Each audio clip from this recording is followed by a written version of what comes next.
Live. Oh, do you want me to turn out the light? Is that helpful? Who watches the videos? Is it helpful to turn out the light? Or is it? Okay. All right. So we're going to talk about 2.4 today. I can't see it. There we go. 2.4 is on the average rate of change. 2.4 is called the average rate of change. Okay? Now, so here's what I would like you to do. Anytime you hear the word average rate of change, you are to think, oh, what they mean is slope. Okay? That's all we're talking about. Now, let's talk about what is slope. Who knows what slope is? Hammer. Rise over run. That's an excellent definition. Okay? Rise over run. Okay? That's the easiest definition. That's exactly what slope is. Now, does anybody remember the formula for slope? Jeffrey. Nope, that's slope-intercept formula. Is it y2 over y? Y minus y over x. Y2 minus y1 over x2 minus x1, right? That's the formula for slope. Okay? Now I'm going to give you a new formula that's exactly the same, just more confusing. Okay? The formula in the book, let me make sure I do it right. Sometimes I get them backwards. Okay. According to the book, it's f of b minus f of a over b minus a. Okay? Why do they do that? Just to confuse you. Did it work? Okay? So this is the exact same formula as this right here. Okay? Remember, your function refers to your y's, and then these are just the terms for your x's. Okay? So let's just do a few examples like this. Let's say that I have f of x equals x minus 3 squared. Okay? And I say I want you to find the average rate of change between x equals 1 and x equals 3. So my first question is, pick on somebody. I pick on one, but I know her name. I can't remember yours. Riley. So what am I supposed to find here when it says average rate of change?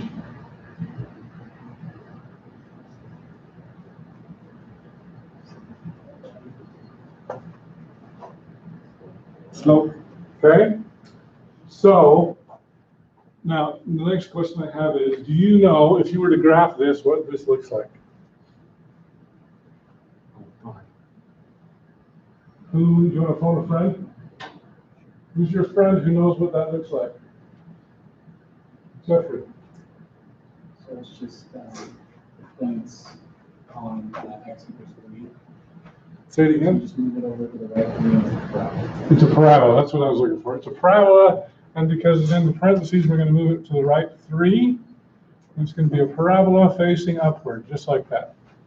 Okay? Now, as we look at this parabola, here I'm going to pull out a different color here. It says I want to know what it is between x equals 1 and x equals 3. Well, if I drew it right, basically what it's telling me is I want to know the straight line between those 2 points there. I just want to know the slope. Okay? So, Riley, do you know how to find the slope for that green line I just drew?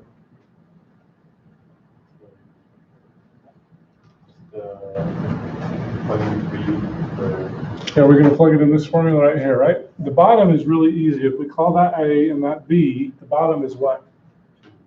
It's 2, or 3 minus 1, which equals 2. Okay? Now the top, I need to plug the 1 and the 3 in right there. Okay? So f of 1 equals, and f of 3 equals, f of 1 equals, if I plug a 1 into here, I'm going to get, yeah, slow down for us slow people, okay? You're going to get 1 minus 3 quantity squared, which, as you said, was 4, correct? And if I plug a 3 into here, 3 minus 3 squared equals 0, right? So we're doing the b, this is the b, so we're going to go 0 minus 4, which equals -4. So the average rate of change between x equals 1 and x equals 3 is -2. That's your answer right there. Did you learn something today? Okay, I've succeeded. Okay, making sense? You gonna answer my quiz tomorrow? Okay, good. All right, so let's do another one. How about, let's say, oh, this is a great problem. An object is dropped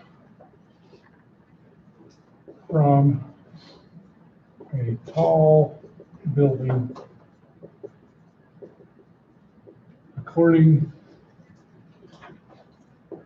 to the equation, EQM for equation, d of t equals 16t squared. Now, how many of you have physics?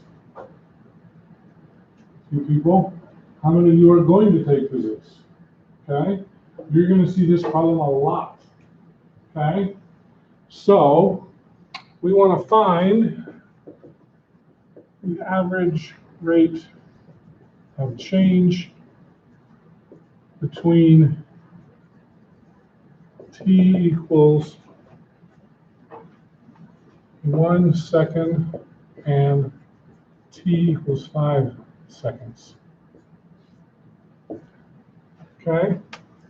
So it must be Demi's turn. Okay? Demi, how do you find the average rate of change? It would be that f of b minus f of 1. Yep, we're going to reuse that formula there. Okay? So the denominator is really easy because we're going to call this A and we're going to call that B, and the denominator is going to be 4, or for us slow people, 5 minus 1, which equals 4. Okay? And then the numerator, I need to find what? You would put the numbers into that first equation. So 16. So d of 1 and d of 5. Yeah. Okay, so d of 1 equals 16 times 1 squared. 16 times 1 squared, which is 16. And we're calling that the A, so that's going to be the second term. So we're going to subtract 16. And the 5 was going to be 16 5 squared is 400. Well, we knew that because I got it wrong in my first class today, and I got it right this time. 5 squared is 25 times 16 is 400. And so that's 400 minus 16, which is 384. 4 times 9 is 36. 24. 4 times 6. So I've got an average rate of change of 96. Now, this is probably feet per second or something, I don't know. Okay, piece of cake. You gonna ask my quiz tomorrow? Okay.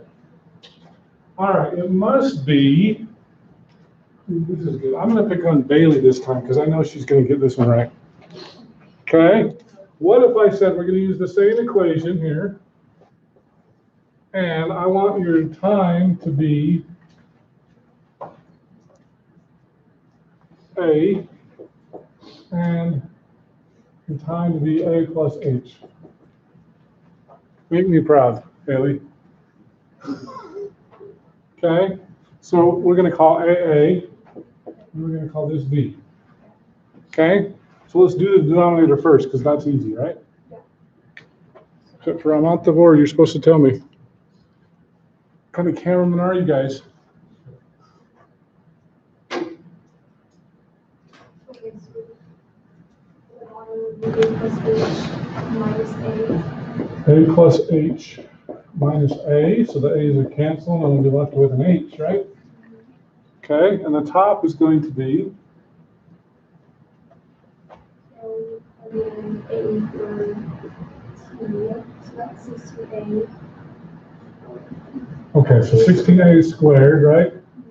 We're going to subtract 16A squared, right? And then we're going to go 16, or we're going to go D of, let me do this, A plus H. So what is D of A plus H?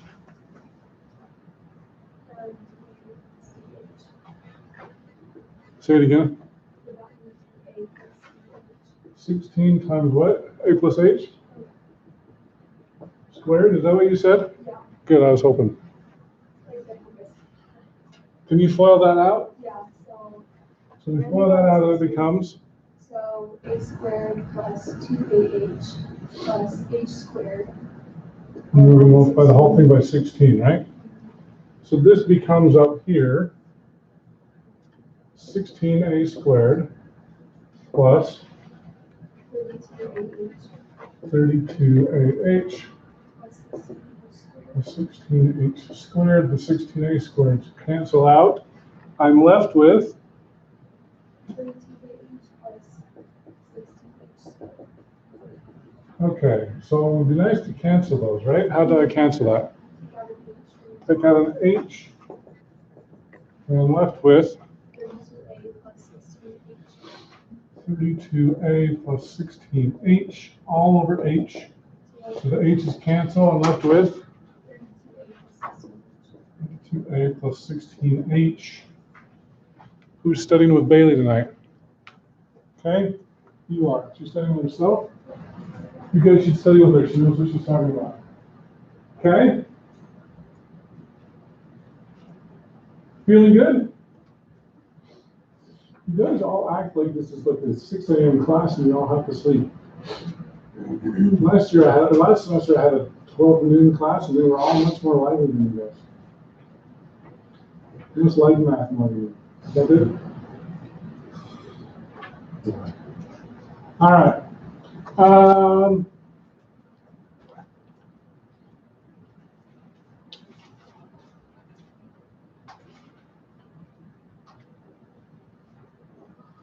Okay, this is going to be a hard. I'm going to go back over here.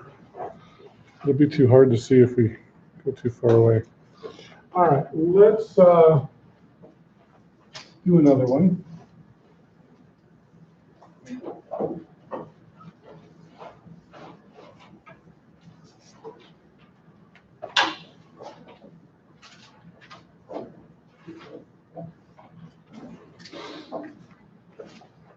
All right, so I'm going to have a graph here. I don't want to draw that like a graph on here. I'm just going to do my best. Okay, you're leaving? I didn't even pick on you. I have to go to work. Oh, man. All right, I'll pick it on you tomorrow. Okay. Okay. All right, let's say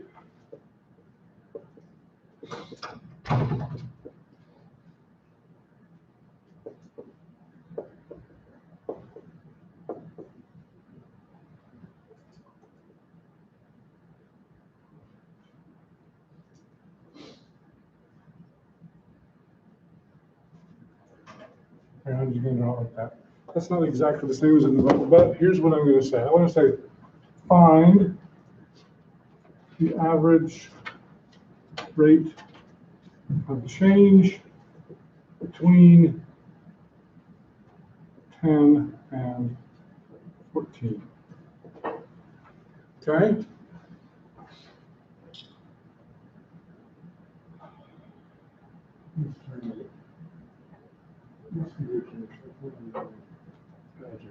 James. Okay? So we're looking actually, even though I drew it in black, we're actually looking for this line here, which didn't exist before I just drew it. Okay? So how do you find the average rate of change?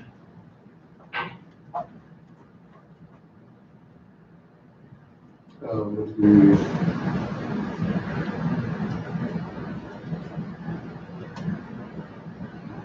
50 minus 40. Here, let me draw it this way. Okay, the denominator is always the easy one, right? Let's do the denominator first. Okay. 14 minus 10. 14 minus 10, okay? And the numerator? 55 minus 40. 55 minus what? 40 Is it 60? or 60? Oh, no, it is a 40. You're looking at the right thing. I'm looking at the wrong thing. 55 minus 40, just like you said, okay? So 55 minus 40 is 15, 14 minus 10, 4, so that's going to be 3 3/4 or 15/4. I don't care, either one's fine. Okay? Does that make sense? You good? Okay. All right. How about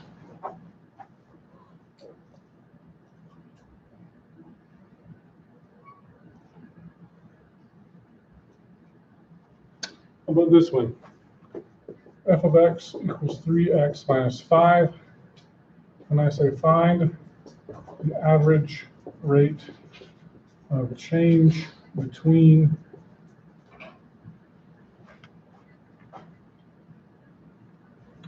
x equals 0 and x equals 1. Okay? Yeah, it's focusing. All right, so I'm going to pick on Hallie. What do you think?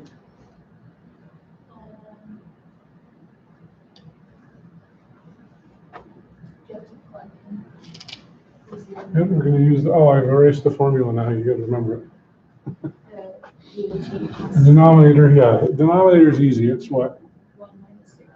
1 minus 0, which is going to be 1, so it's going to go away eventually. You have to do f of 0 equals F of 0 and f of 1. Yeah. F of 0 is? 3 times 0 minus 5, so just -5. Okay. And then 3 times 1 minus 5, which is -2. So I'm going to have, let's see, this is A and that's B. Therefore, that's A and that's F of A. And that's B. So that's going to be -5 minus -2, right? Would it be is it B minus, is it F of B minus F of A? Oh, I did it backwards. You're right. -2 minus -5, which is 3 over 1. 3 over 1. Okay? Now, could you have figured that out without even doing the problem? Cameron, could you do that? Yeah, I have. I think so. I did the problem, so. You did? Okay, let me do one more, and then maybe some of you will notice. Nathan? Do we have to use the F of A minus, or F of B minus X A over B minus A, or do we want to do just Y2 minus Y1 minor points? Is that okay too? It's the same thing. Okay, I don't know, I've had teachers that mark me down if I don't do it like the way that we're learning, so I was just making sure. I mean, see, so in case you didn't hear that, he's saying, do we have to use that average rate of change formula, F of B minus F of A? Or can we use Y2 minus Y1? And my answer is it's the same thing. Okay, it's just two different forms of the equation. So I don't really care too much. But I just hope that when you get on the test next week, you don't be a deer in the headlights and be like, what does that mean? Because that's usually what happens is you'll do really well on the quiz tomorrow, and then next week you'll forget what average rate of change is, and you'll be like, we never learned that. And I'll be like, yeah, watch the video. Okay? All right, let me do one more of these because I want to see if you guys notice there's a shortcut that we could have done on this problem. How about if I said, we're using the same thing here, and I say, find it between x equals 3 and x equals 7. So I'm going to pick on the other Nathan. Can you do that? The denominator's easy, right? Yes, 7 minus 3. 7 minus 3, which equals 4. 4. Okay. Now the numerator, I've got to figure out f of 7 and f of 3, right? So f of 7 is? That's 21 minus 5, 6. 3 times 7 minus 5, which is 21 minus 5, which is, what did you say? 16. F of 3 is? 3 times 3 minus 5, it's 9 minus 5, which is 4. So I'm going to get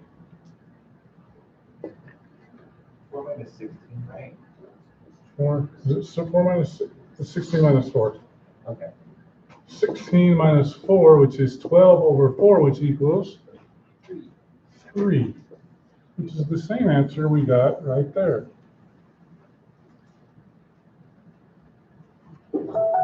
Okay, so my next question is, as the bell rings, can you do it between x equals a and x equals a plus h? Now, because we're out of time, I want to know if somebody can do that without actually doing all that big work. It's 3. It's 3. Why is it 3? It's a line. Because it's a straight line, and you could have just looked at that and said, oh, it's 3. Okay? Having said that, if I give this to you tomorrow in the quiz, you better be able to plug that in and get a 3 out of it and show your work. Okay? All right, quiz tomorrow is on 2.4. See you all tomorrow.